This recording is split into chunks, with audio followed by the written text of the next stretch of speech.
ব্যবসা করে টাকা ইনকাম করুন। আপনি ব্যবসা করতেছেন, সেই ব্যবসা থেকে টাকা ইনকাম করুন। অনেক বাইরে আছে এই বিষয়টা বুঝে না। আসলে আমরা ব্যবসা করতেছি, ব্যবসা থেকে টাকা ইনকাম করতে পারতেছি না। অনেকেই বলেন যে, "রবিউল ভাই, এটা আবার কেমন কথা?"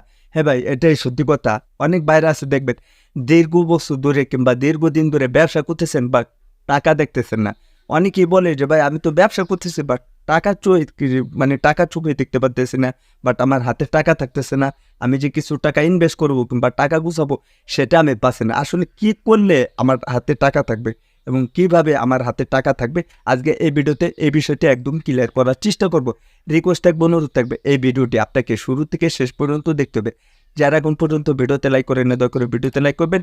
নতুন হলে চ্যানেলটি সাবস্ক্রাইব করে আমাদের সাথে থাকবেন। আপনি যদি আমার চ্যানেলটি সাবস্ক্রাইব করে রাখেন, নতুন নতুন ভিডিও আপলোড করার সাথে সাথে সবার আগে ভিডিওগুলো পেয়ে যাবেন। ওকে বন্ধুরা, এখন আমি বিষয়টি একদম ক্লিয়ার করার চেষ্টা করতেছি। যখন আপনি একটি ব্যবসা করেন, যে কোনো ব্যবসায়ী হতে পারে, যেরকম মুদি দোকানের ব্যবসা, চায়ের দোকানের ব্যবসা, কসমেটিকের দোকানের ব্যবসা কিংবা ফলের ব্যবসা, আপনি যে ধরনের ব্যবসায় করেন না কেন, সেখান থেকে যদি আপনি টাকা ইনকাম করতে না পারেন, তাহলে ব্যবসাটা করে কী লাভ? এবং আপনি যে ব্যবসাটা করতেছেন, ব্যবসা করে তো মানুষের টাকা ইনকাম করার জন্য। অনেক ভাইয়েরা আছে যাদের এই সমস্যাটা থাকে, এই সমস্যাটা এখন আমি সমাধান করতেছি। বাট দেখেন, আপনার যে কোনো ব্যবসায় হোক না কেন, এই ব্যবসা থেকে আপনি কিভাবে টাকা ইনকাম করবেন? যদি এরকমটা থাকে যে না, আপনি ব্যবসা করতেছেন, সেখান থেকে টাকা ইনকাম হচ্ছে না, সো তখন আপনাকে কি করা উচিত? ধরে নিন আপনি একটা ব্যবসা করতেছেন। আচ্ছা, সেই ব্যবসা থেকে টাকা ইনকাম করার সহজ উপায় যেটা, সেটা হচ্ছে যে আপনার প্রতিদিন যদি আপনার ১,০০০ কিংবা ২,০০০ টাকা আপনি বিক্রি করেন কিংবা ৫,০০০, ১০,০০০, ২০,০০০, সেখান থেকে কিছু টাকা আপনি আলাদা একটা ফান্ডে রেখে দেবেন। অনেকে আবার বলতে পারেন যে, "রবিউল ভাই, এটা কি ঠিক হবে?" হ্যাঁ, এটা সঠিক ঠিক হবে।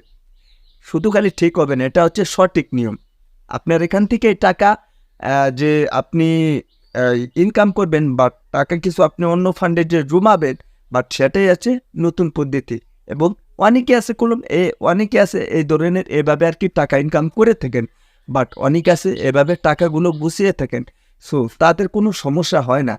বাট আমরা বুঝি না বিধায় আমাদের কাছে এই সমস্যাটা হয়ে থাকে। যেরকম আপনি একটি ব্যবসা করতেছেন, সেই ব্যবসা থেকে আপনি কোনোভাবেই টাকা ইনকাম করতে পারতেছেন না। কোনোভাবেই অনেক টাকা জমাইতে পারতেছেন না, কিংবা কোনোভাবেই আপনি সেখান থেকে কিছু টাকা বের করতে পারতেছেন না। যার কারণে আপনার হাতে অনেকটা সমস্যা দেখা দেয়। আমি বলি কি, যখন আপনি একটি ব্যবসা করবেন, সেই ব্যবসার থেকে টাকা ইনকাম করার জন্য এটা হবে সহজ পদ্ধতি। টাকা আপনার হাতে থাকবে না। আজকে ধরেন ৫ থেকে ১০,০০০, ২০,০০০, ৫০,০০০ কিংবা ১,০০,০০০ টাকা আছে। আপনার টাকা যেভাবেও টাকা খরচা হয়ে যাবে। বাট আপনি যদি সেখান থেকে কিছু টাকা যদি আপনি জমিয়ে বাট আলাদা একটা ফান্ডে যদি আপনি রেখে দিতে পারেন, তাহলে সেখান থেকে আপনি অনেক টাকা গুছিয়ে নিতে পারবেন।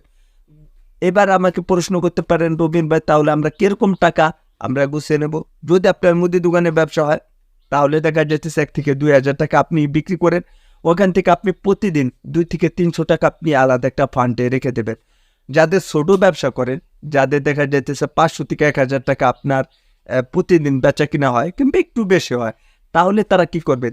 তারা চেষ্টা করবেন প্রতিদিন ২০০ টাকা জমানোর জন্য। ওখান থেকে আলাদা একটা ফান্ডে ২০০ টাকা জমাবেন। যেভাবে হোক প্রতিদিন যেন মনে থাকে।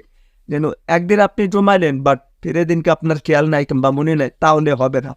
প্রতিদিন আপনার এভাবে গুছাতে হবে।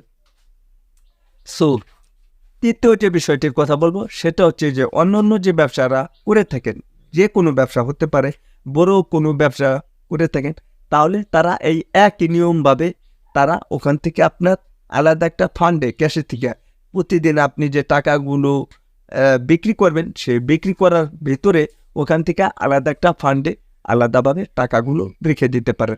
তাহলে ভবিষ্যতের জন্য এবং বিপদ-আপদের জন্য যদি আপনি কোনো প্রোডাক্ট কিনেন এবং আপনি যদি বাড়তি কোনো মাল কিনেন, তাহলে ওখান থেকে আপনি ওই টাকাটা আপনি আরও কিছু প্রোডাক্ট কিংবা আরও কিছু আপনার ব্যবসার জন্য আপনি আরও কিছু টাকা ইনভেস্ট করতে পারবেন। এভাবেই আপনার ব্যবসাটা আস্তে আস্তে আরও উন্নতির দিকে নিয়ে যেতে পারবেন এবং আপনার ব্যবসাটা বড় করতে পারবেন। এবং ওই যে আপনার মনে একটা কোয়েশ্চেন থাকে যে, "আমি টাকা ইনকাম করতে পারতেছি না, বাট আমার পক্ষে টাকা সম্ভব না।" তাহলে আপনার যে একটা মনে দুশ্চিন্তা থাকে, সেটা আর কখনো হবে না। সবসময়ের জন্য আপনি এই জিনিসটা খেয়াল করবেন। সেখান থেকে আপনাকে কিছু টাকা ওখান থেকে বের করা উচিত। আর বিশেষ করে সবসময়ের জন্য যত ছোট বড় ব্যবসায়ী হোক না কেন, সবসময়ের জন্য আলাদা ফান্ডে কিছু টাকা আপনার নিজে এক্সট্রা কিছু টাকা রেখে দিতে পারেন। সেটা কীরকম আমি আপনাদেরকে বলি। যদি আপনার ব্যবসা হয়ে থাকে 20 থেকে 50,000 কিংবা 1 লক্ষ টাকা, তাহলে 10 থেকে 20,000 টাকা যে কোনো সময় আপনি বাসায় হোক কিংবা বাড়িতে হোক কিংবা দোকানে হোক কিংবা কাছে হোক, যে কোনো জায়গায় আপনি আলাদা একটা ফান্ডে এই টাকাটা রেখে দেবেন, কোনো প্রকারভাবে আপনি খরচ করবেন না। আচ্ছা, এটা কিসের জন্য আমি রাখতে বললাম? ধরে নিন এখন একটা সিজন, বাট এখন আপনার কিছু প্রোডাক্টের প্রয়োজন, একটা জিনিসের দাম বেড়ে যাবে, তখন দেখা যেতেছে আপনি ওই প্রোডাক্টটা কিনে রেখে আপনি বিক্রি করতে পারবেন। আবার এরকমটা হয় যখন আপনি একটি ব্যবসা করেন, আখ্যাভাবে একটা কোম্পানি আসলো, আখ্যাভাবে আপনি কিছু প্রোডাক্টের অর্ডার করলেন, বাট সেই ক্ষেত্রে আপনার কিছু টাকার প্রয়োজন হয়, তখন করলাম আমরা মানুষের কাছে থেকে ধার নিয়ে থাকি কিংবা হাওলাত নিয়ে থাকি, ভাই বেরাদার বন্ধু বান্ধব কিংবা আত্মীয় স্বজন, তখন করলাম আমরা অন্য জায়গা থেকে টাকাগুলো এনে থাকি। আমাদের হাতে ওরকম মোটা অঙ্কে কিছু টাকা থাকে না, তখন আমরা টাকা আনতে বাধ্য হই যে এখন আমার কিছু প্রোডাক্টের প্রয়োজন কিংবা এখন আমার ইমার্জেন্সি কিছু টাকা লাগবে, আমি নতুন আমার দোকানে কিছু মাল উঠাবো কিংবা ব্যবসার জন্য কিছু টাকা লাগবে, সেটা যেভাবে হোক আমার টাকা লাগবেই। তখন আমরা ওই টাকাটা হাওলাত হিসেবে হোক এবং ঋণ হিসেবে হোক কিংবা যেভাবে হোক আমরা কোন টাকাটা এনে থাকি। সো সেটা করা যাবে না। আপনি ব্যবসার ক্ষেত্রে দেখা যাইতেছে আপনার টাকা যদি ওইভাবে থাকে, তাহলে আপনার যে ওই হাওলাত করা এবং ঋণ করা সেটা যেন না হয়, এবং ওই টাকা থাকলে আপনার একটা না একটা উপকার আসবেই। আমরা বিশেষত এগুলো করি না, বাট যদি এগুলো করে থাকি তাহলে আমাদের জন্য অনেকটা হেল্পফুল হয়ে থাকে।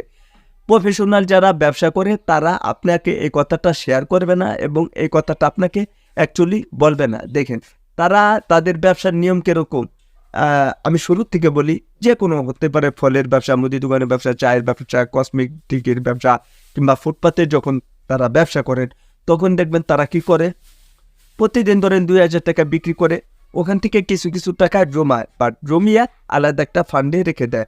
তখন আপনার যে কোনো সময় একটা কাজের ক্ষেত্রে হোক কিংবা ব্যবসার ক্ষেত্রে হোক কিংবা প্রোডাক্টের ক্ষেত্রে হোক কিংবা মালের ক্ষেত্রে হোক, তারা ওখান থেকে টাকা এনে খরচা করে, কিংবা এই যে টাকাটা রাখতে হয়, এই গোপন কথাটা ব্যবসার ভিতরে কেউ বলতে চায় না। সো আপনাকে সে কাজটাই করতে হবে। আর কয়না বিদায় দেখেই আপনি ব্যবসাটা অনেক দূর এগিয়ে নিয়ে যেতে পারেন না, যার কারণে আপনার জন্য একটু সমস্যা হতে পারে। আর এভাবে যদি আপনি আলাদা কোনো ফান্ডে টাকা রেখে দিতে পারেন, তাহলে আল্লাহর রহমতে আপনার ব্যবসাটা অনেক উন্নত হবে। বাট এই যে একটা সম্মুখীন হতে হয় যে আপনার ইমার্জেন্সি কিছু টাকার প্রয়োজন, কিংবা এখন আপনি কোথা থেকে টাকা আনবেন কিংবা কোথা থেকে টাকাগুলো আনবেন, এই টেনশনটা আপনার ভিতরে আর কখনো আসবে না। মূলত আমি যে কথাটা বলেছি, যে কোনো ওই ব্যবসা হোক না কেন, আপনি 5 থেকে 10,000 20,000 টাকা আপনি আলাদা একটা ফান্ডে জমিয়ে রেখে দেবেন। আর সিজনালি ব্যবসা করার ক্ষেত্রে দেখা যাইতেছে তখন তো আপনার প্রচুর পরিমাণ টাকা লাগে, তারও কোনো প্রত্যেক দিন এরকম টাকা গুছিয়ে গুছিয়ে বছর শেষে তারা অনেক ধরনের ব্যবসা অনেক দূর এগিয়ে নিয়ে যেতে পারবেন। আজকে এই ভিডিওতে এই বিষয়টি একদম ক্লিয়ার করার চেষ্টা করলাম। তো ভিডিওটি ভালো লাগলে অবশ্যই ভিডিওতে একটি লাইক করবেন, নতুন হলে চ্যানেলটি সাবস্ক্রাইব করে আমাদের সাথে দেখবেন। ব্যবসায়িক যে কোনো বিষয় জানতে চাইলে অবশ্যই কমেন্ট বক্সে কমেন্ট করবেন। তো বন্ধুরা, আজকের এই ভিডিওটা এখানে শেষ করে দেবো। সবাই ভালো থাকবেন, সুস্থ থাকবেন। পরবর্তী ভিডিওতে দেখা হবে। আল্লাহ হাফেজ। আর যে কোনো বিষয় জানতে চাইলে অবশ্যই কমেন্ট করবেন। ধন্যবাদ সবাই। অবস্থা আমি করি চলি।